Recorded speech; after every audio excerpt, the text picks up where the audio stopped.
Welcome to Have a Life Teaching, the podcast designed for educators who are dedicated to enhancing their teaching practice and creating a positive impact on their students' lives. In each episode, we'll dive deep into the world of education, exploring a wide range of topics related to curriculum, instruction, and assessment in K-12 schools. Together, we'll learn from the brightest minds in the education field. So if you're a passionate educator who's ready to take your teaching practice to the next level, join us as we explore the exciting world of education. My name is John Shimbari, signing in and saying, let's have a life teaching. Hello, everyone. Welcome to another episode of the Have a Life Teaching podcast. Literacy really is at the core, should be at the core of all learning, because how can we be learning science if we don't actually have an understanding of vocabulary as well as reading and writing? And one area that I'm really excited about doing more content on is science. Tonight, not only are we going to be talking about science, but we're going to be talking about the importance of literacy in science. And for this reason, I'm really excited to have three guests on tonight. They are the authors of the Solution Tree book, Reading and Writing Strategies for the Secondary Science Classrooms, and it's part of the Classroom in a PLC at Work series. I'm being joined by Dan Argentar, Katie Gillies, and Maureen Rubenstein, authors of the book. The other author who's not on the call tonight is Brian Wise. Thank you, folks, for being here tonight. Thank you for having us. We'll start with Maureen, then we'll go to Dan, then we'll go to Katie.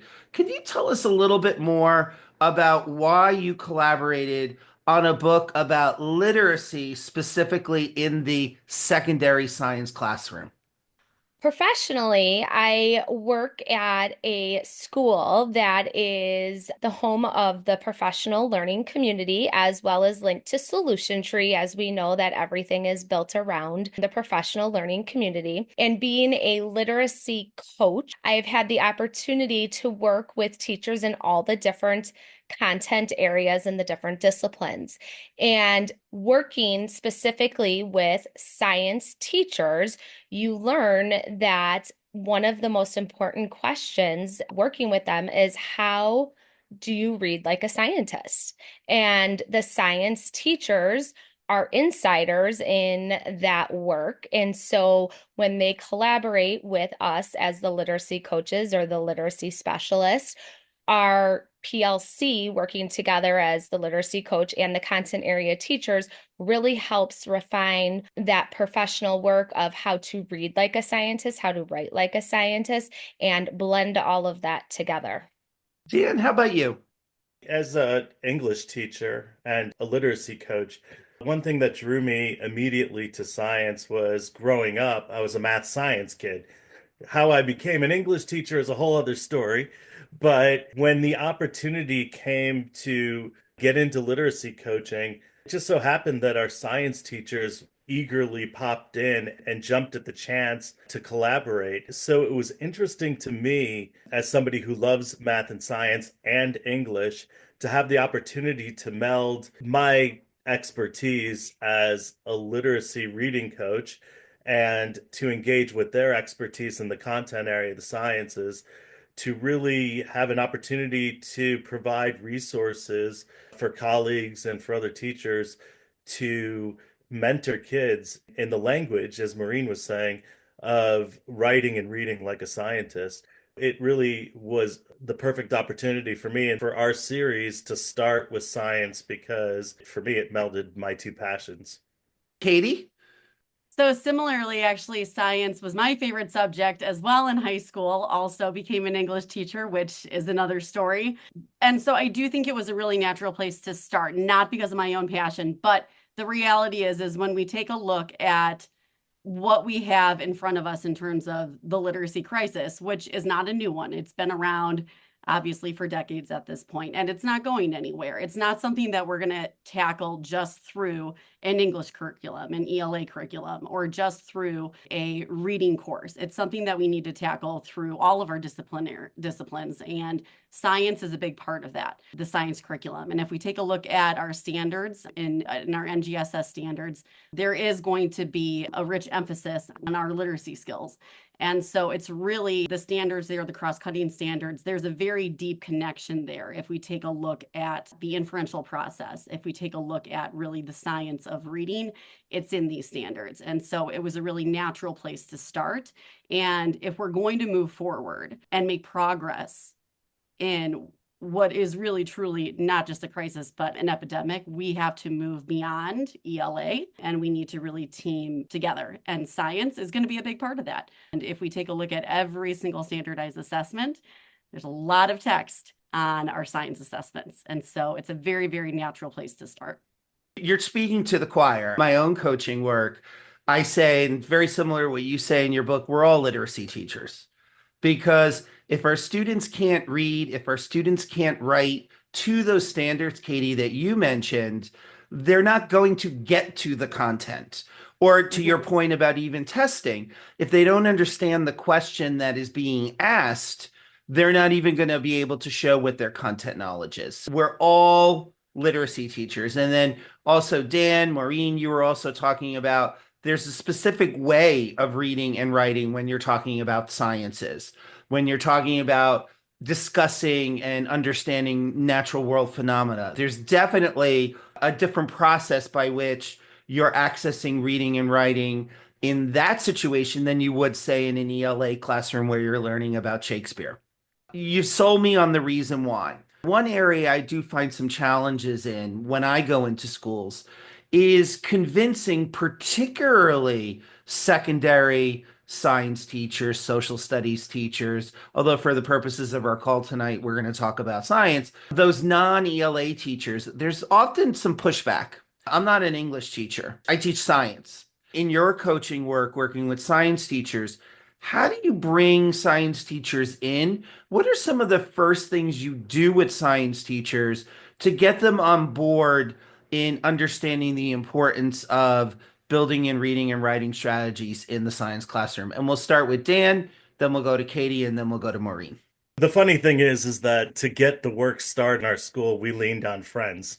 You have to leverage what you have. Our best leverage is our colleagues. We were able to convince science teachers to come and have lunch with a group of English teachers. Together, those two groups, in talking, wanted to, as teachers do, lean on each other to see, hey, what do you do that can benefit my work? What do science teachers do that can benefit the English classroom? How can we leverage English teachers to help our kids in science? And the first thing that our freshman bio teachers and our freshman English teachers realized was the formula that the English teachers were using to have kids write was very close to what the science teachers wanted to do with a more formulaic build out of writing conclusions for labs. And so the two groups got together and we actually were able to decide on a common vocabulary.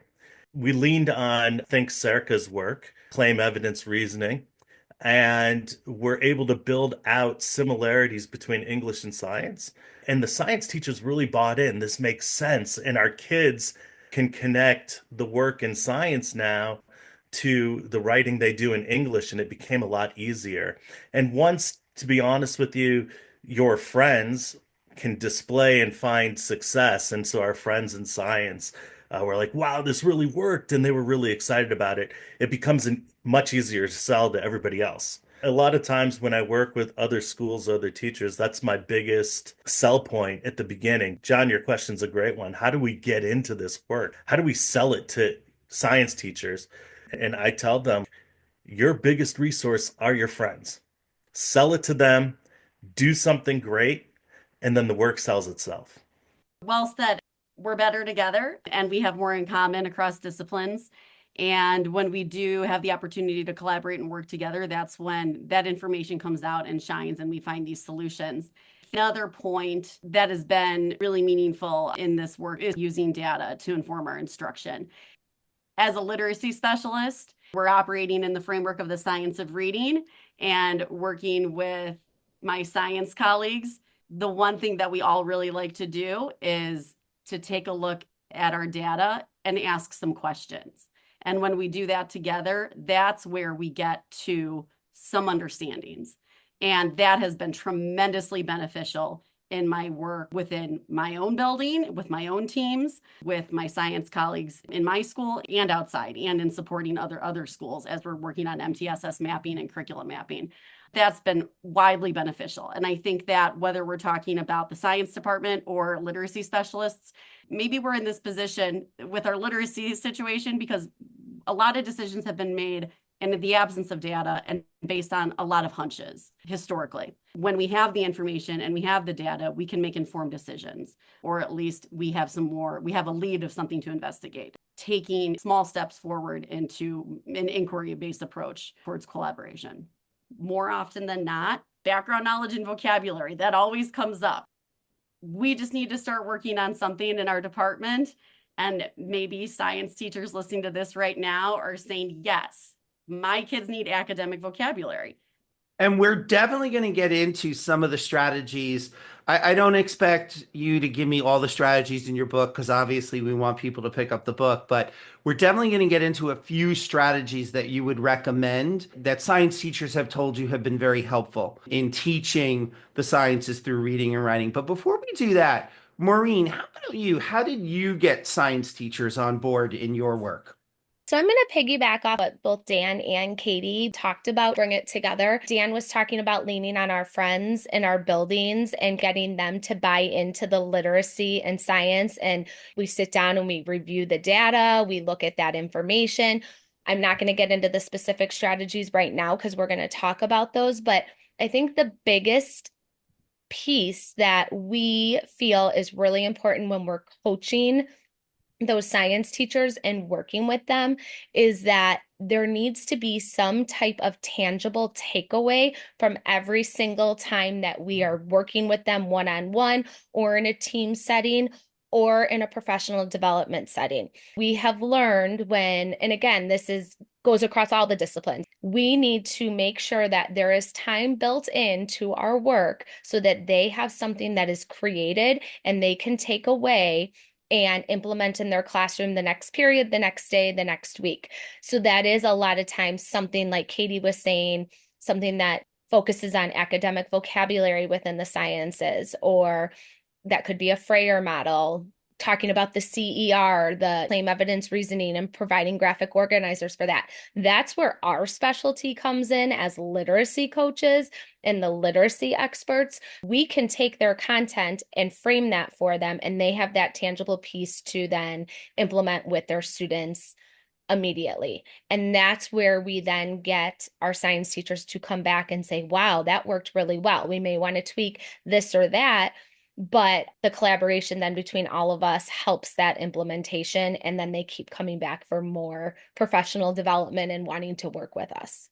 I know, Maureen, what you're talking about when you say the Freyer model. What is the Freyer model? So the Freyer model focuses specifically on vocabulary, taking that specific vocabulary word, and you can adapt this to any needs that you specifically want, but you can then provide the definition, the part of speech, a picture, a non-example of what that word is, examples of what that word is, making a connection to anything else that the teacher feels they want the students to learn. So it's a graphic organizer with all of these boxes on there for the students then to engage and interact with, and then use as a tool moving forward as they enter a text or a graphic or a chart or anything like that. So it helps build their background knowledge on that academic vocabulary. The next question, we're going to start with Katie and then we'll go to Dan and Maureen.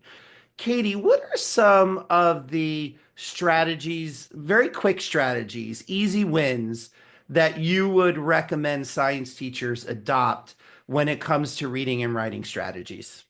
Academic vocabulary is going to be a massive one. in terms of a target area. There's a lot of different strategies that you can use. Find the one that's going to work for your specific discipline of science. That's key. Frere model is obviously one of them, but any aspect of vocabulary process development is key. Frere model is one, but also I love concept mapping and concept sorting, where we're actually providing the opportunity for students to actively engage with the sorting and mapping of the meaning of the word. So they're engaging in the meaning making, not just repeating the definition. They're putting it in their own words, but then they're also working on showing relationship between the word and the definition, and then likely even hierarchy, which is going to be very important and discipline specific.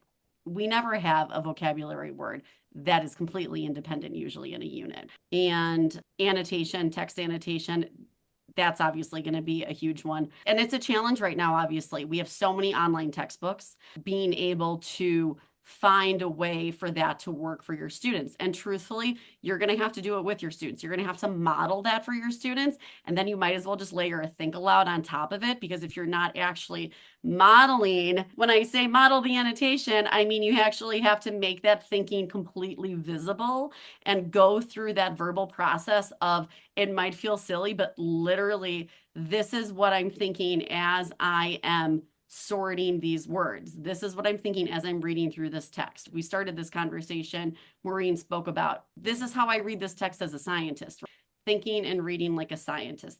Reveal the mystery and share your knowledge with your students.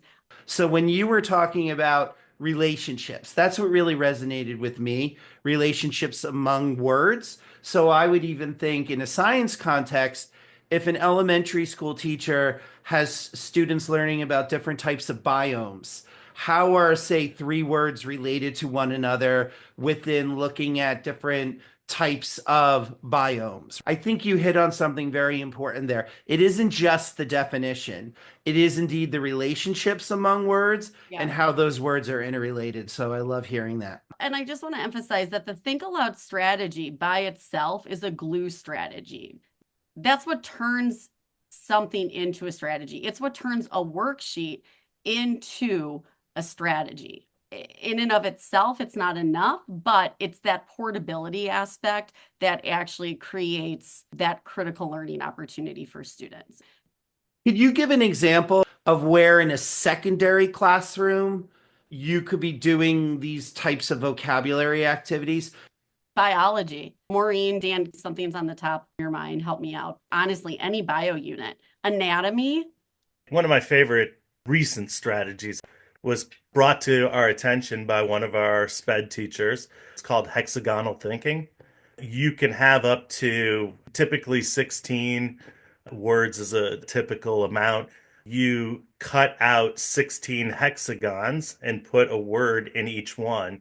And the kids, either with partners or at a small table, can connect those hexagons any way that they want and then explain, I put these two together and I'm going to explain the relationship. This is why I constructed my hexagonal model the way I did, because this word in biology, for example, the circulatory system, I put lungs with oxygen, and this is the relationship here. Whereas my partner across the table might say, well, I put heart with lungs because the heart has to pump the blood. And the relationship is that the lungs take the air in, but it goes into the blood. The heart pumps it around to the body. Every single kid in a classroom of 25 to 30 might have a different constructed hexagon.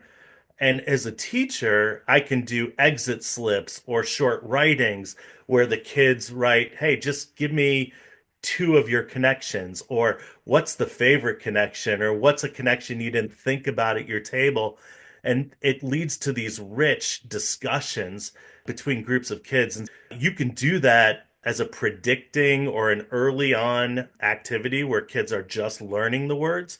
Or I've seen it actually, a group I was with just did it as a review activity. Now that we've done this unit, take all of these words and figure out all the connections now that we've learned between them. And it was really a review for a test. And it leads to these rich discussions that are student led and not teacher-led. It's just incredible to see in action. What I liked about what you said, Dan, there was a lot there to unpack. That's gold. One, the focus on students owning the work and students having these discussions about why one student might have done their hexagonal shapes in one pattern and another student in another pattern. The knowledge isn't just coming from the teacher, but students are crafting their own knowledge. When we look at teaching as we move well into the 21st century, that's a big push where we see education going, where it's less sage on the stage and guide on the side. And I also liked how you talked about when to do these activities, that really you could do them in the beginning, you could do them in the middle, you could do them at the end. I suppose it depends what your purpose is.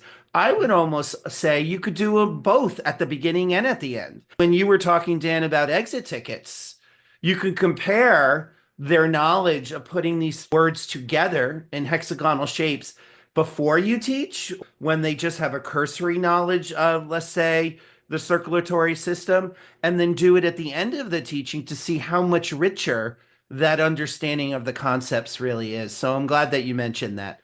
If I was to vary this from the last question as well about data, with the NGSS, looking at data, science teachers are really worried about things like SEP6, which is constructing explanations. Well, these strategies not only help them learn the content vocabulary, but now I have them working on how to actually construct those explanations using these technical words like a scientist, and that eventually boosts that data that we want to attack in things like the NGSS SEP6. And that's really, again, appealing to our science teachers. Maureen, how about you? What strategies would you recommend? As I was sitting here listening to Katie and Dan, I'm thinking back to our book and the way that our book is set up. And we do have it divided in pre-reading, during reading, and post-reading strategies. So I'm going to hit on the post-reading right now. One of my favorite strategies that doesn't only work well in a science classroom, but all the different disciplines, is on page 96. It is a post-reading strategy, but does fall into a during reading also, and it's called the 5-word strategy. It focuses in, you had asked Katie earlier, in terms of vocabulary, and what we just focused on with Dan talking about the hexagonal strategy of empowering the students to be the ones that are coming up and directing and leading the conversations. With the 5-word strategy, as the students are engaging in their text or interpreting, analyzing their graphs or their charts, we ask them to pick out their 5 most important words or short phrases that they feel are the most important from that specific reading. You do that independently on your own, and then you can do it with the person next to you and say, well, what are the 5 words you have? And then compare what your partner has to what you have. And then maybe you shift and you agree with some that your partner have and you feel that that's more important, but then you bring it to a larger group of 4 or 5. And now all of a sudden you have this really rich conversation over those specific academic words, and you're learning and engaging in those words and what the text specifically means. So in our book, again, on page 96, we go into detail on that 5-word strategy, which really does talk about the vocabulary and the student-led discussion of picking out what is the most important in that content piece that you're reading. Now, Maureen, have you seen that strategy in action with a particular science unit? One of the things that when we're leading professional development at school, we see it in action with our teachers alone, and then we have helped guide them in creating that for their specific classrooms. Dan, you can chime in here too if you want. If you've been in a classroom where you've seen students do it related to science, I will say it empowers students that are typically a little bit more timid, a little bit less confident in providing an answer and engaging in the conversation. I think, again, that's a win for all of us in terms of literacy. Dan, I don't know if you have anything specific in a biology, chemistry, physics classroom. My most recent experience with the 5 words happened in an earth science class with an article about plate tectonics.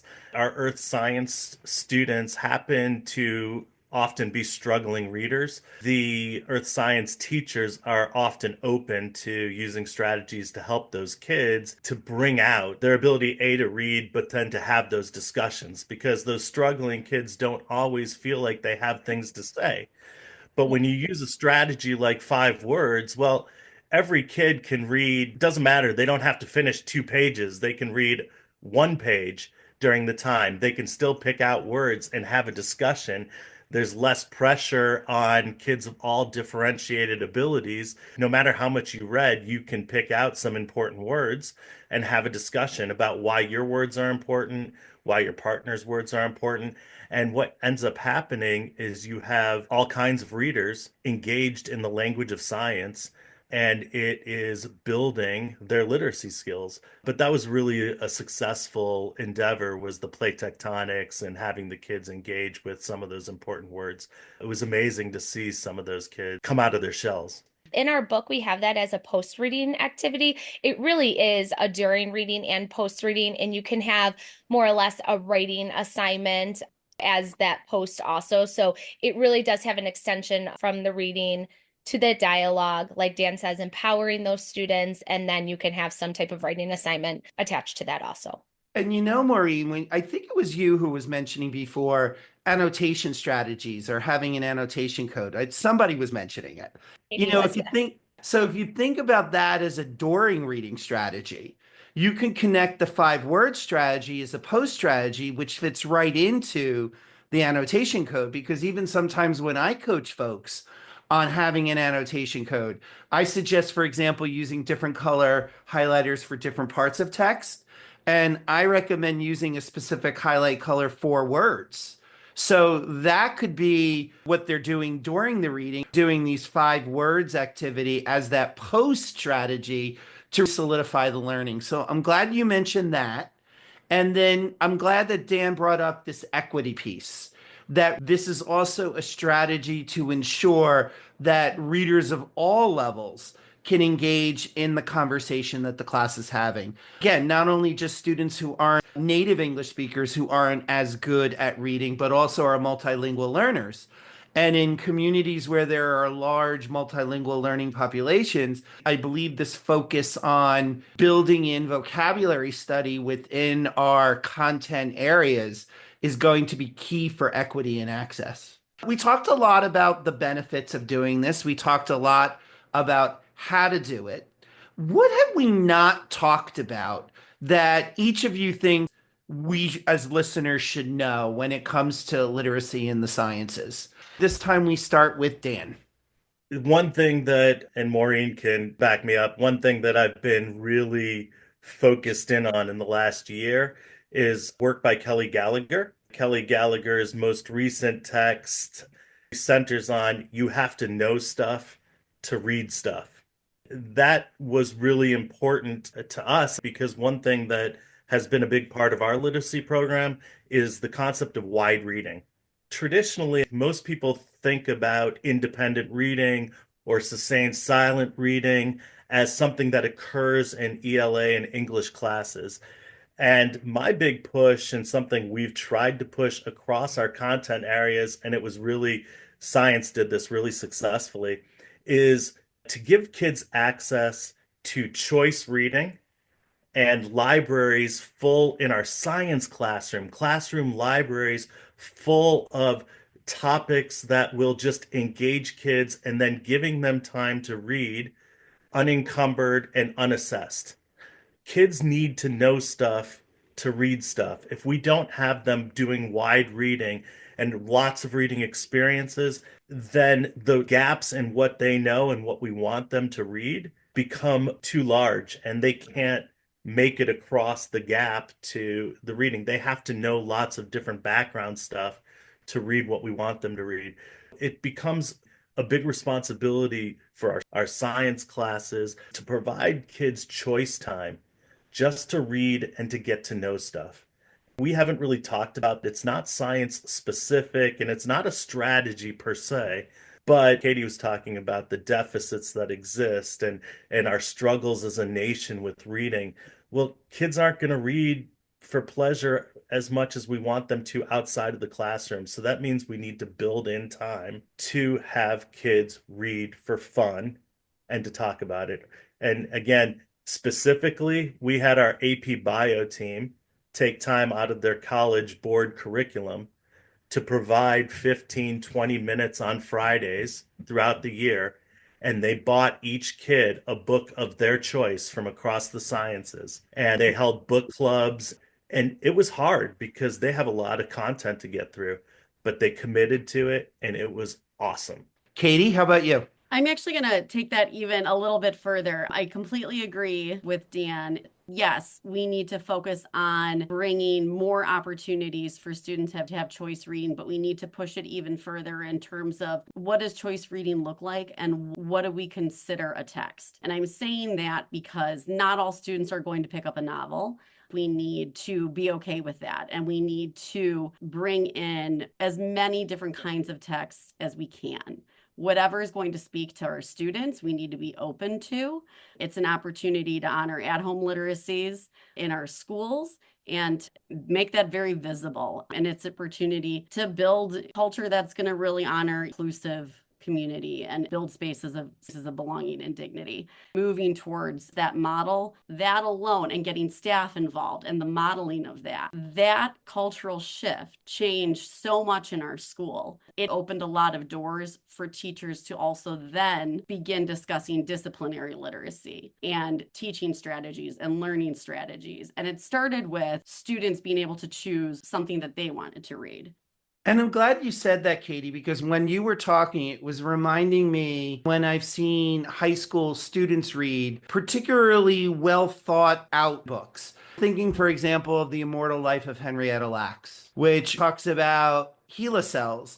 And what I loved about that book, and again, I've seen many high schools use this, it connected science with social history. In that way, students are also making those connections among disciplines. So I'm glad you mentioned yes, choice, but also think about the interconnectivity of the reading materials you're providing. How about you, Maureen? What would you like our listeners to know? First of all, I would say, Jen, I think you could probably do a whole podcast on Katie's reading program.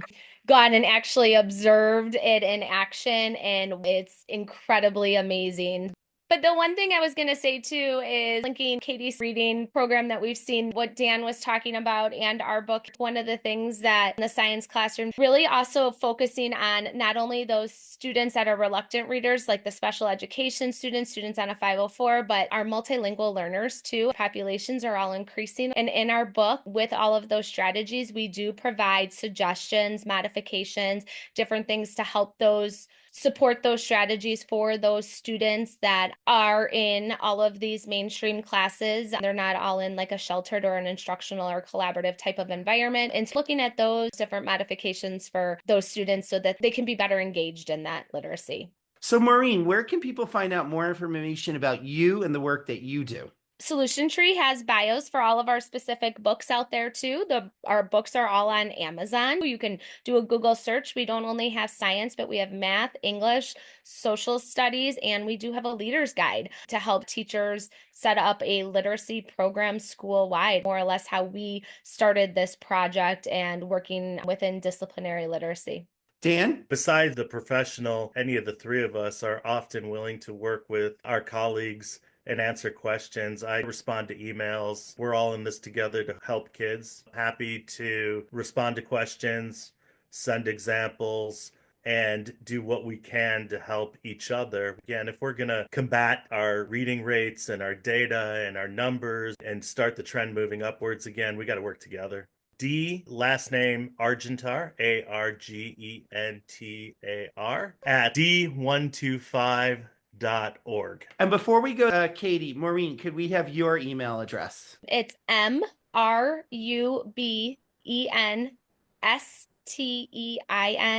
at D125.org. And Katie, how about you? Where can people find out more info about you?